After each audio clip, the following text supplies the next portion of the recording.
programa es una producción para Radio Anglicana, la voz de la Iglesia, desde la Ciudad de México.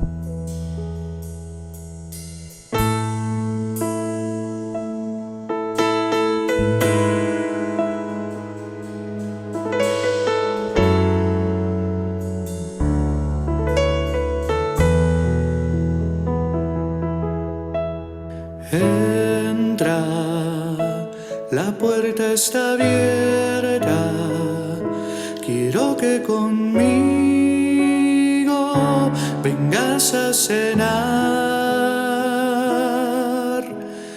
Entra, la puerta está abierta, aunque no soy digno, te quiero escuchar. Entra Cristo Jesús en mi corazón, quiero que inundes todo con tu presencia, quiero sentir el amor que nunca tuve, porque no quiero ser cuando amanezca.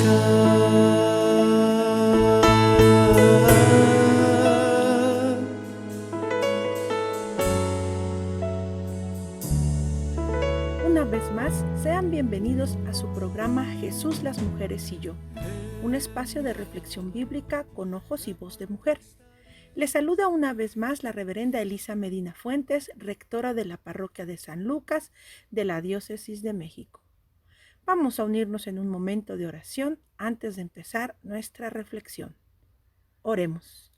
Dios de toda vida y de paz, que en tu Hijo Jesús nos revelaste el misterio de tu amor, nos acercamos a ti para que por tu Espíritu Santo ilumines nuestras mentes, avives nuestra fe y des fortaleza a nuestra voluntad, para poner por obra lo que enseñes a nuestra vida. Amén. En nuestro programa anterior reflexionábamos en cómo la frase Jesús amaba a Marta y a su familia es un amor tan profundo que les recuerda a la comunidad juánica y hoy a nosotros que el amor de Jesús es la entrega de sí para dar al ser humano dignidad, hacerle libre y crear la igualdad. De esta manera, Jesús nos va dando vida, dando la suya propia, y los discípulos y discípulas también van dando su vida para ir sembrando vida con su testimonio, su servicio y su entrega. Es por eso que al hablar del amor en el Evangelio según San Juan, tenemos que desmenuzar esta palabra y la manera en cómo nos la presenta el redactor. No con definiciones abstractas, sino más bien en cómo se vive y en cómo se revela este amor. Decíamos que para ello hay que usar 3 relaciones basadas en el amor. Primero, el amor como base de la relación entre Dios Padre y su Hijo Jesús. Segundo, el amor base de la relación de Jesús con el ser humano.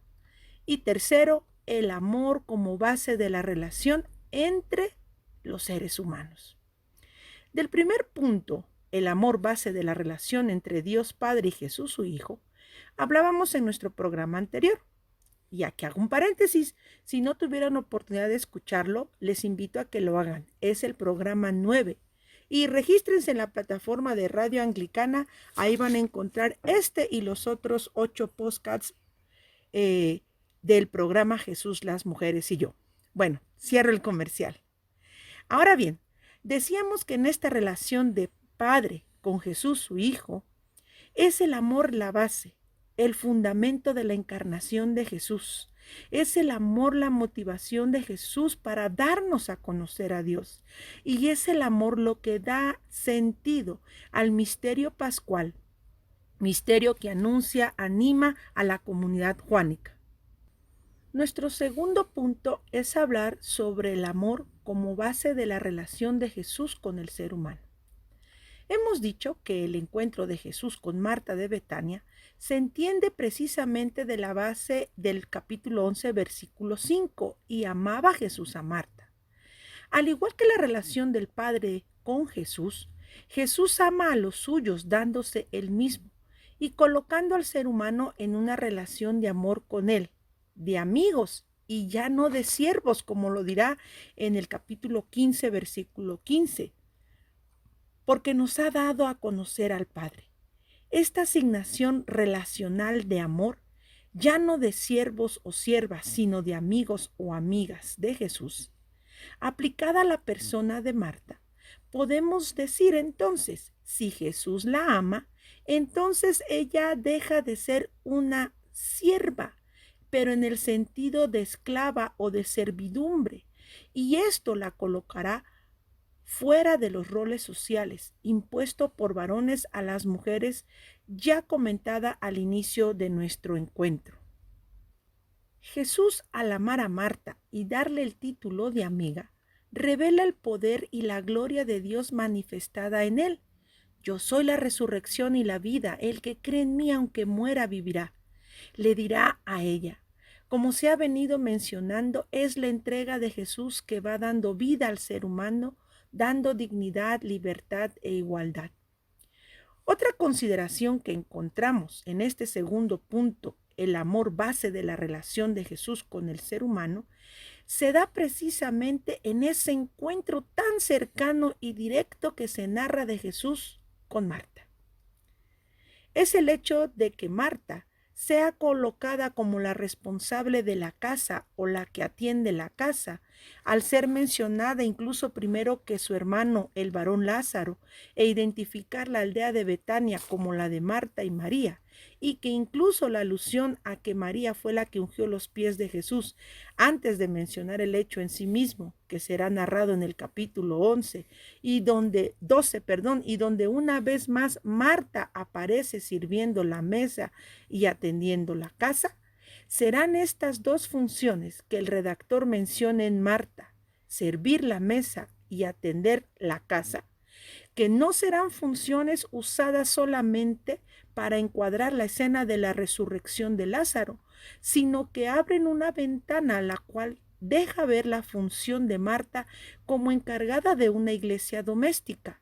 Iglesia que es el núcleo del desarrollo discipular y sede de la expansión del cristianismo. Recordemos que a los inicios el cristianismo no tenía capillas, templos o lugares de reunión. Eran las casas las que estaban designadas para esta función de encuentro, de oración, de compartir el pan, de dar testimonio, de cuidar. Por eso, la función que encontramos en el Evangelio de Juan, capítulo 12, versículo 2, de la cual poco se habla o poco se recuerda, se dice explícitamente que Marta servía la mesa. Esto ya no funge como un acto servil. El redactor del Evangelio de Juan, al asignarle esta función a Marta, desde el amor de Jesús, es un acto ministerial. Quiero que escuchemos este texto. 6 días antes de la Pascua llegó Jesús a Betania, donde estaba Lázaro, a quien Jesús resucitó de entre los muertos. Le hicieron allí una cena. Marta servía, y Lázaro era uno de los que estaban sentados a la mesa con él. Entonces María, habiendo traído como medio litro de perfume de nardo de mucho valor, ungió los pies de Jesús y los limpió con sus cabellos. Y la casa se llenó con el olor del perfume. Hasta aquí la cita. Esto que hemos escuchado deja de manifiesto que en la comunidad juánica las mujeres podían ser presentadas ejerciendo funciones propias del oficio de diáconos, que en otras comunidades cristianas de la época, por ejemplo, como en la tradición paulina, eran solo asignadas a una persona ordenada bajo cierto ritual y particularmente dirigida a los varones. Pero hay algo más.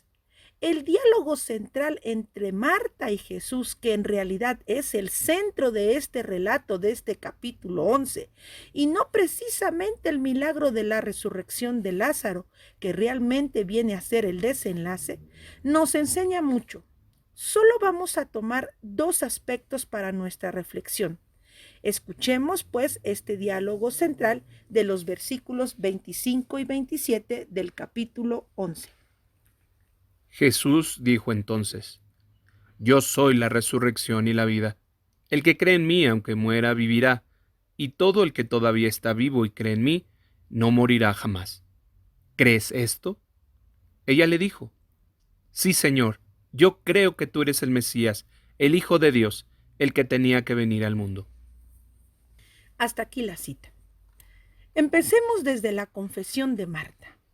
El redactor pone en labios de una mujer la gran confesión cristiana. Sí, Señor, yo creo que tú eres el Cristo, el Mesías, el Hijo de Dios que ha venido al mundo. Y con ello el redactor del Evangelio de San Juan le dará un lugar a Marta y la colocará a la altura de uno de los grandes líderes cristianos de la época, nada más y nada menos que Pedro. De acuerdo con Oriol Tuñil en su libro Pautas para una nueva comprensión del Evangelio según San Juan, es Marta y no Pedro quien confiesa el verdadero sentido mesiánico de Jesús. Jesús no es el Mesías porque en él se cumplan y realicen todas las profecías anunciadas en el Antiguo Testamento, que es el énfasis de las palabras de San Pedro, escuchadas en el Evangelio de San Mateo, capítulo 15, versículos 3 y 20. Es en la confesión de Marta donde Jesús se revela como el verdadero Mesías. ¿En qué? En la medida que Él es Hijo de Dios, que viene de Dios y cuya misión es darnos a conocer al Padre y es Señor de todos y de todas. Es por eso que dicha confesión tendrá una fuerza poderosa en la comunidad juánica y que el redactor la coloca como propósito de su escrito. Para que creas que Jesús es el Mesías, el Hijo de Dios, y para que creyendo tengas vida en su nombre. Nos los dice el capítulo 20, versículos 30-31. Así, el peso de esta confesión llegó a constituir una especie de credo y por lo tanto de identificación de la comunidad juánica. Hasta aquí la primera parte de nuestro programa. Vamos a nuestra pausa musical. Te quiero escuchar. Entra Cristo Jesús en mi corazón. Quiero que inundes todo con tu presencia. Quiero sentir el amor que nunca tuve, porque no quiero ser. Ok, ya estamos de regreso y nos quedamos en este credo que confiesa Marta de que Jesús es el Mesías, el Hijo de Dios. Y decíamos que el peso de esta confesión, al ser constituido un credo propio, dio identidad a la comunidad juánica. Pero no solo está el hecho de que el redactor ponga en labios de Marta esta confesión de fe: tú eres el Mesías, el Hijo de Dios. También ella es testigo del anuncio pascual, anuncio que será la luz. Yo soy, dice Jesús, la resurrección y la vida. El que cree en mí, aunque muera, vivirá, y todo el que está vivo y cree en mí, no morirá jamás. Y se lanza entonces la pregunta decisiva del encuentro, el cierre, el culme principal de este relato, y que ante la respuesta que se dé, tendrá el poder de transformarnos no solo a Marta, sino a nosotros mismos. Jesús le dice sin miramientos a ella: ¿crees esto? Es decir, Jesús la anima frente a él a hacer pública su fe. ¿En verdad, Marta, crees esto? ¿Crees que yo soy quien da su vida para dar vida a otros? ¿Crees que yo soy aquel que puede dar vida eterna? ¿Estás convencida de que yo soy la resurrección y de que puedo hacer todo lo que es imposible para las personas, pero que en mí el Padre lo hace posible? ¿Crees en mí? ¿Crees en lo que enseño? ¿Y crees en quién soy yo? Todo esto encierra la pregunta que le hace Jesús a Marta. ¿De verdad crees en mí? Pero quiero que tomemos en cuenta que esta pregunta Jesús no se la hace en una reunión o comida amigable, no se la hace en una plática amena y relajada, no.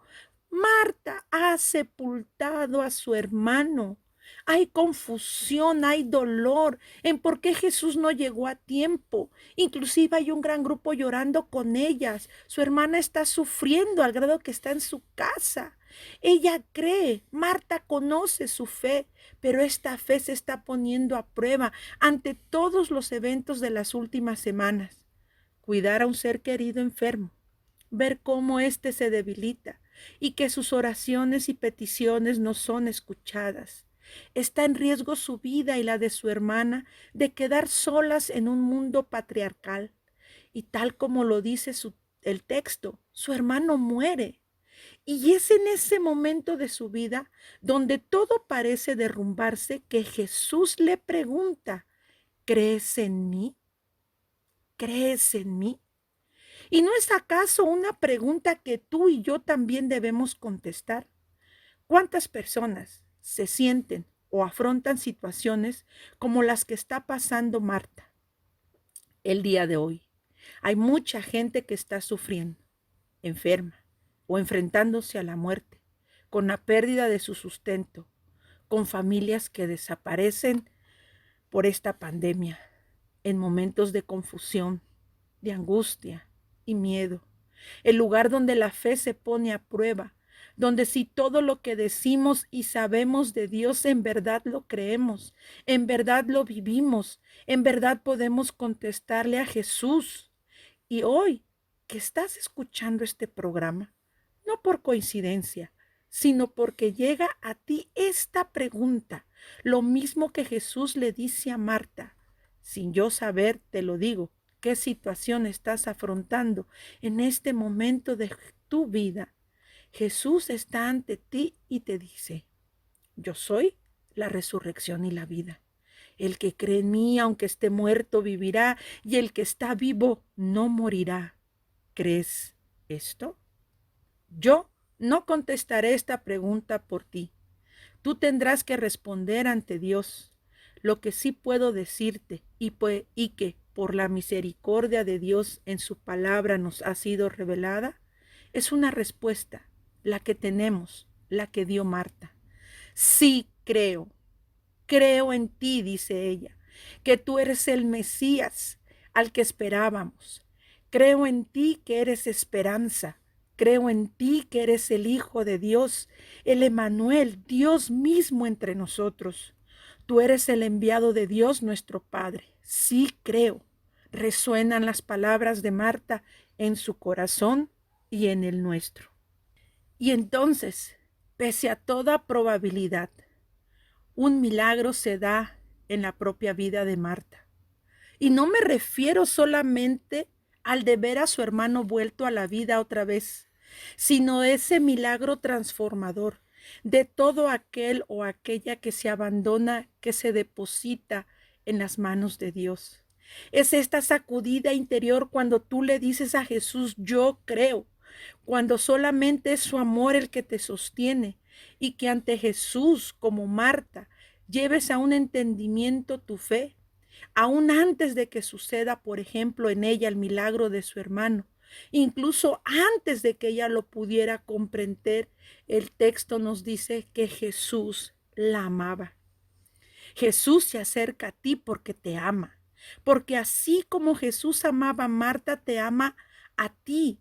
Y es mi oración que al igual que Marta aprendió a amar a Jesús por encima de todo y de todos, tú y yo le aprendamos a amar así. Pero este amor es más grande. aún hay más. Este amor de Jesús a Marta también se extiende a María y a Lázaro, sus hermanos.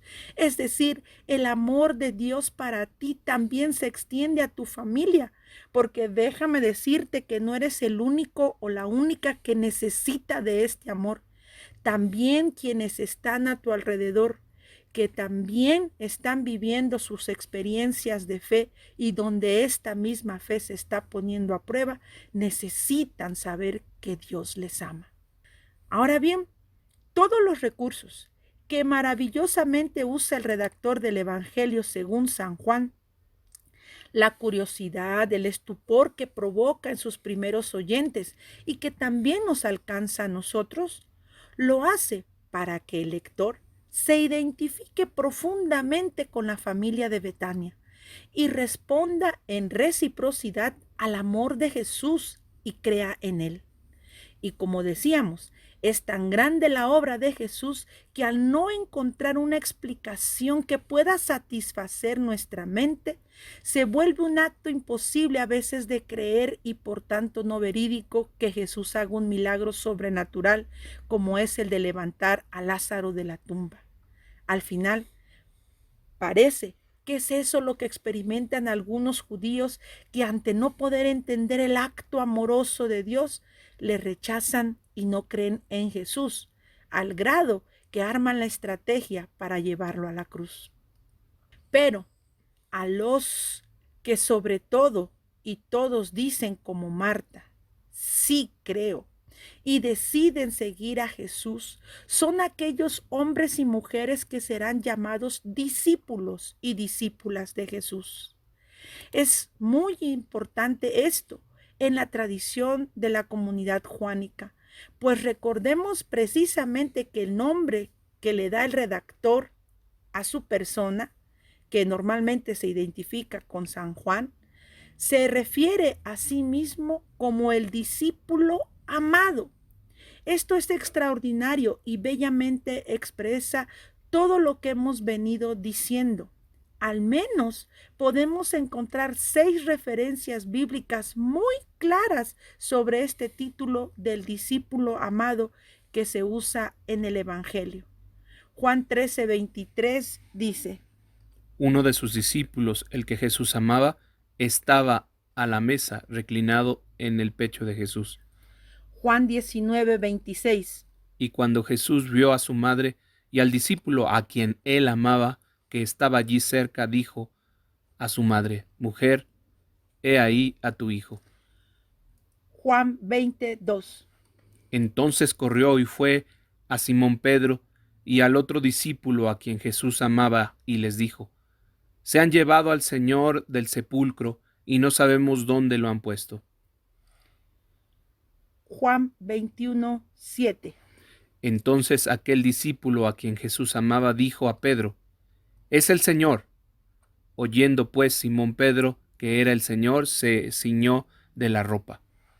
Si nosotros observamos a detalle estos versículos, nos damos cuenta que el discípulo amado ha recorrido y seguido a Jesús desde el principio. En los milagros, en los momentos de tensión, en los momentos más difíciles inclusive de Jesús ante la cruz, en el testimonio y el ser testigo de la resurrección. Ahí está presente el discípulo amado. Sería infructuoso para la finalidad de este programa analizar a quién corresponde específicamente el personaje histórico de dicho título. Los estudios sobre el tema plantean un gran abanico de posibilidades. Llega a ser desde un hombre a una mujer, de uno de los 12 o cualquier otro discípulo de Jesús como Lázaro, hasta pensar que el verdadero autor del Evangelio o el redactor final del Evangelio, como así lo mencionamos.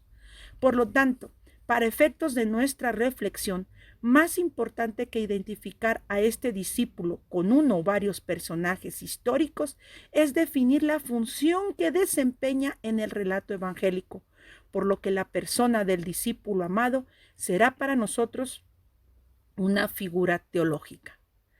¿Cuál es la novedad del discípulo amado y por ende de esta figura teológica en el Evangelio de Juan? Esto lo veremos la próxima semana, por lo que no se pierdan el programa. pero podemos adelantar y con esto vamos cerrando. La y el discípulo se caracterizan por el amor y el seguimiento. Esto es una novedad en la forma de ser y hacer discípulos en la época de Jesús. ¿Y cuál es esa novedad? Una vez más, el amor y el seguimiento. Pero tomemos lo que hemos venido aprendiendo y reflexionando. ¿Por qué los encuentros con Jesús eran o se convirtieron para las personas de estos relatos en una experiencia tan significativa para su vida? ¿Saben por qué? Por el amor de Jesús a sus discípulos y discípulas. El hecho de sentirse amados y amadas cambia toda la perspectiva de vida. ¿Será que esta experiencia también la tuvo el redactor del Evangelio, que utilizó la figura del discípulo amado o el discípulo que es amado y no tanto la del discípulo que ama? Si ser discípulo o discípula de Jesús es seguirse, adherirse, pertenecer a Él y servirlo, dándole honor y gloria, dándose a los demás y cumpliendo así el mandamiento del amor, podemos decir que todo esto es posible porque Jesús nos ama. Al final, la decisión de seguir a Jesús resucitado, ser el discípulo amado o la discípula amada, es para todos y todas, para ti y para mí, para nuestra familia y el mundo entero, sin condicionamientos de género, generacionales, religiosos o sociales o culturales, salvo uno que responderle a Jesús, que Él nos hace hoy. ¿Me amas? Oremos. Acepta, oh Dios, nuestra gratitud por todo el amor que has derramado en nosotros. Te damos gracias por tu Hijo Jesucristo, por la verdad de su palabra y el ejemplo de su vida, por su fiel obediencia con la cual venció a la tentación, por su muerte con la que venció a la muerte y por su resurrección en la que somos resucitados a la vida de tu reino eterno. Danos el don de tu Espíritu para que conozcamos a tu Cristo y le manifestemos, y que, por medio de Él, te demos gracias en todo tiempo, en todo lugar, en todas las cosas. Amén. Te quiero escuchar. Entra Cristo Jesús en mi corazón. Quiero que inundes todo con tu presencia. Quiero sentir el amor que nunca tuve. Agradecemos al obispo de la Diócesis de México, Reverendísimo Carlos Touché Porter, de la Iglesia Anglicana de México, por su visto bueno y apoyo. Agradecemos también la música de Julio Hernández, miembro de la Parroquia de la Resurrección en la ciudad de Toluca, Estado de México, en México, y al equipo de producción de las parroquias de San Lucas y Santa María Virgen en la Ciudad de México. Y gracias también a Radio Anglicana por ser un espacio de comunicación común para la comunidad hispana en el mundo, por el cual hemos podido llegar hasta ustedes. Vengas a cenar. Entra, la puerta está abierta, aunque no soy digno, te quiero escuchar. Entra Cristo Jesús en mi corazón. Quiero que inundes todo con tu presencia. Quiero sentir el amor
Firmes que adelante, huestes de la fe. Usted está en sintonía de Radio Anglicana, transmitiendo vía internet en www.radioanglicana.es. También puede escucharnos en su dispositivo móvil, descargando nuestra aplicación para Android e iOS.